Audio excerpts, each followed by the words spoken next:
যে ধর্মঘট ডাকা হয়েছে আসলে একটা অত্যন্ত দুঃখজনক ব্যাপার। এই ধর্মঘট না পারার শেষ পর্যায়ে যখন দেয়ালে পিঠ লেগে গেছে তখন আমরা এই আন্দোলন ডাক দিয়েছি। শ্রমিক ইউনিয়ন, বৃহত্তর সিলেট বিভাগীয় শ্রমিক ইউনিয়ন যৌথ হয়ে সবাই সম্মিলিত। কারণ সিলেটের সবচেয়ে বড় শিল্প যেটা পাথর শিল্প, এই শিল্পের উপরে ব্যবসা বাণিজ্য, পরিবহন এবং খেটে খাওয়া মানুষের রোজগার একমাত্র আয়ের পথ হচ্ছে এই পাথর শিল্প।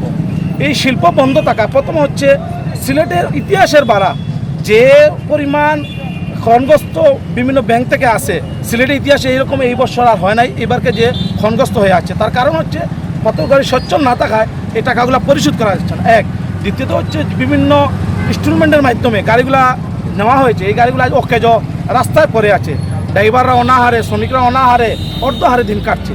সেই হিসাবে আমাদের অস্তিত্বর লড়াই করতে গিয়ে এবং সিলেটের আপমর জনতা যারা আছে সবাইকে এই শিল্পর মুক্তি করতে গিয়ে আমাদের এই আজকে আন্দোলন ডাকা হয়েছে।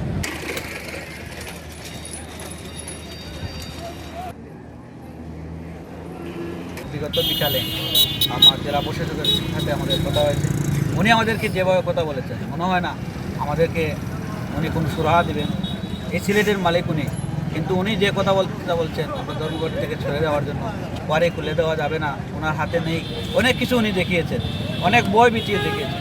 আমরা শ্রমিক, আমরা আসলে আন্দোলন করেই আমাদের এই স্থানে আসা বা আমাদের উনি হয়তো জানেন না, কিন্তু আমরা আমাদের কর্মর জন্য আন্দোলন করতেছি। আমরা ভিক্ষের জন্য নয়, কারো করোনার জন্য নয়। আমাদের কর্মসংস্থান তুলে দিন, আমরা আমাদের কোনো আন্দোলন, আমরা কর্মসংস্থান হারিয়ে ফেলেছি, আমাদের কর্মর জন্য আমরা কাজ করতেছি।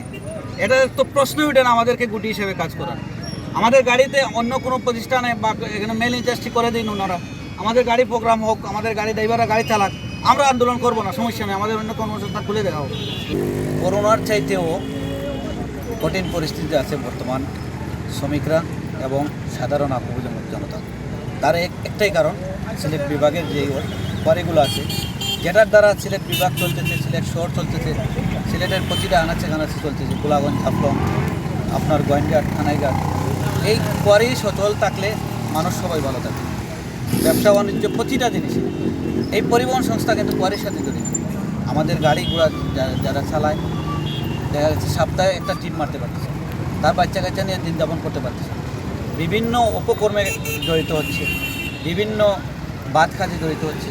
তার একটাই কারণ এই কোয়ারিগুলো বন্ধ করার জন্য। আমরা সরকারের কাছে একটাই জিনিস চাচ্ছি, আমাদের কর্মসংস্থান খুলে দেওয়া হোক, আমাদের কোনো দাবি নেই, আমরা কর্ম করে খাবো, কারো কাছে হাত পাতব। যতদিন পর্যন্ত আমরা 72 ঘন্টা কর্মসূচি দেওয়া হয়েছে, আমাদের ঊর্ধ্বতম কর্মকর্তারা বিভাগীয় কমিটি নিয়ে 72 ঘন্টা পরে যদি সুরাহা না আসে আমরা লাগাতার কর্মসূচি দিতে পারবো। আজকে সকাল 6টা থেকে আমাদের ধর্মঘট শুরু হয়েছে।